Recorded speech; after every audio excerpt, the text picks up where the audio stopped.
नमस्ते साहित्य स्पर्श और ये है episode 7 of the breakdown of तड़पन। और आज हम जिस कविता के बारे में बात करने जा रहे हैं उसका नाम है चल उड़ चल हारिल और उसके कवि हैं दुष्यंत कुमार। दुष्यंत कुमार का जीवन परिचय हमने इस वीडियो में शामिल नहीं किया है क्योंकि हम इससे पहले भी उनका जीवन बता चुके हैं, तो बार बार वीडियो लंबी करना आवश्यक नहीं है। अगर आपको उनका जीवन देखना हो तो वीडियो का लिंक डिस्क्रिप्शन में डाल दिया है, आप जाकर वहाँ से देख सकते हैं। अब बढ़ते हैं हमारे पहले मापदंड की ओर। अगर बात की जाए इस कविता के उद्गम की तो बहुत सारे स्रोतों में इसका जवाब सूर्य का स्वागत लिखा था और बहुत सारे स्रोतों में इसका जवाब साए में धूप लिखा था। तो आप अपने मस्तिष्क से समझ सकते हैं कि यह कविता किस गज़ल संग्रह में मूल रूप से प्रकाशित हुई होगी। वैसे इसके दो जवाब आपके समक्ष में रखते हैं। चल उड़ चल हारिल, चल उड़ चल हारिल, लिए हाथ में यही अकेला ऊंचा तिनका।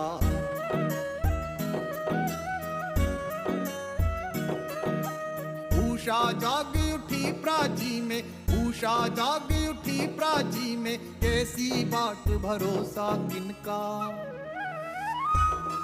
चल उड़ चल हारिल, चल उड़ चल हारिल, चल उड़ चल चल चल चल उड़ चल हारिल, लिए हाथ में यही अकेला ऊंचा तिनका। कवि पहली पंक्ति में कहते हैं चल उड़ चल हारिल, लिए हाथ में यही अकेला ऊंचा तिनका। उषा जाग उठी प्राची में, कैसी जोत भरोसा किनका। चल उड़ चल हारिल, लिए हाथ में यही अकेला ओझा तिनका। कवि के कहने का अर्थ है हारिल की छोटी लकड़ी के जैसे अपने विश्वास को पकड़े रहें और छोड़े ना। सुबह की पहली किरण आ चुकी है और खुद पर भरोसा रखें, ना कि दूसरों पर। शक्ति रहे तेरे हाथों में, छुट न जाए चाह सृजन की। शक्ति रहे तेरे हाथों में, रुक न जाए गति जीवन की।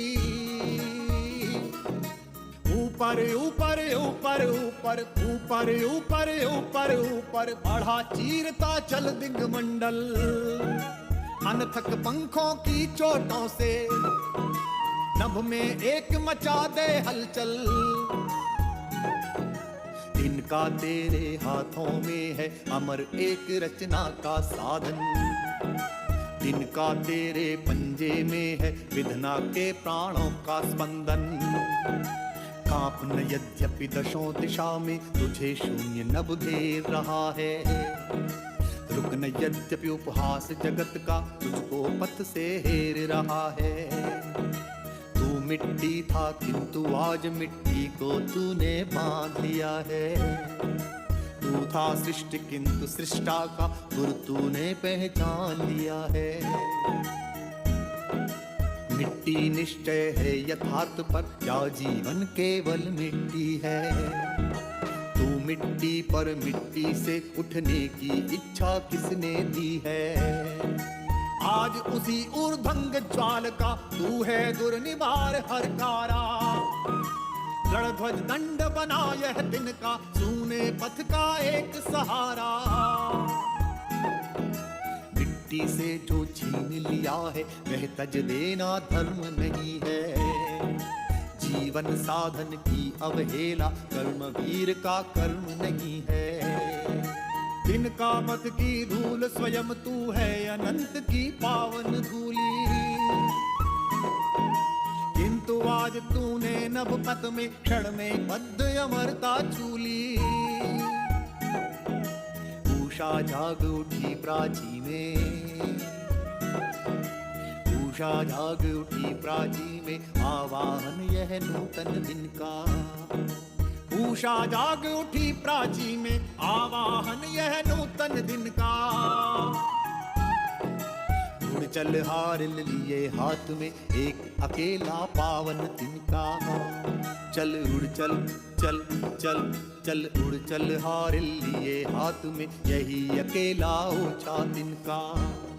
चल उड़ चल हारिल, चल उड़ चल हारिल, चल उड़ चल हारिल, चल उड़ चल हारिल। अब क्योंकि यह कविता एक ही लय में है और इसके आगे की सारी चीज़ें मैं आपको सुना चुका हूँ, इसीलिए मैं भी एक स्तर से ही बोलता चला जाऊँगा। आगे कवि लिखते हैं कि तेरे हाथों पैरों में ही बल है, तेरे जीवन की रचनात्मकता कभी ख़त्म नहीं होनी चाहिए और जीवन की गति और प्रगति कभी नहीं रुकनी चाहिए।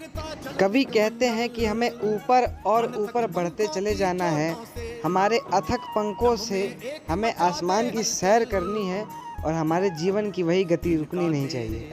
कवि कहते हैं कि तेरे हाथ में ये जो तिनका है, ये केवल तिनका नहीं है, यह अमर रचनाओं का साधन है और एक ऐसा प्रतीक है जो कि इस बात को सिद्ध करता है कि किसी रचना को गढ़ने के लिए बहुत साधन पाने की आवश्यकता नहीं है, कम से कम चीज़ों में भी रचनात्मकता हो सकती है।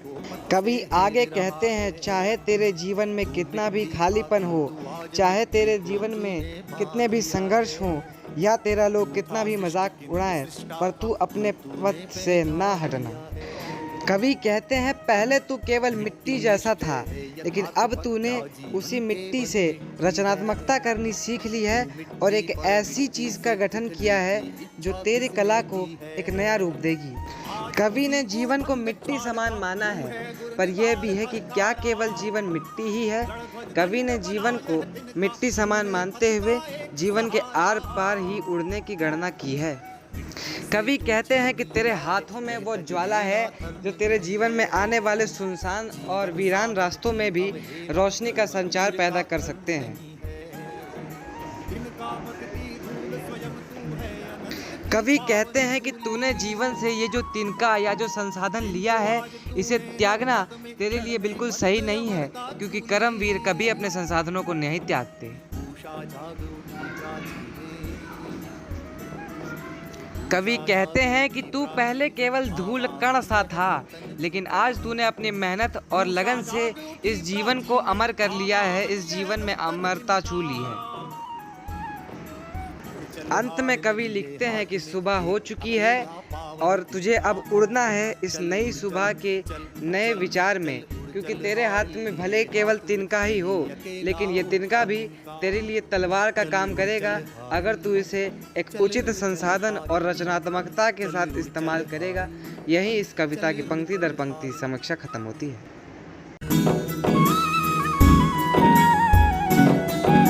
बात है कि कवि ने इस कविता को लिखा क्यों होगा। कवि ने इस कविता को हिंदुस्तान के लोगों में उस समय जब ये कविता लिखी गई थी 1955 के दौर में, तब आज़ादी से उभर रहे हिंदुस्तान को एक नई ऊर्जा प्राप्त कराना और लोगों को उनके कर्तव्यों की तरफ आगे बढ़ाना इस कविता का मूल लक्ष्य हो सकता है, और यही इस कविता की मूल प्रेरणा भी है। और तो हम कह सकते हैं कि कवि ने इसी वजह से इस कविता की रचना करी होगी। आप सभी का धन्यवाद।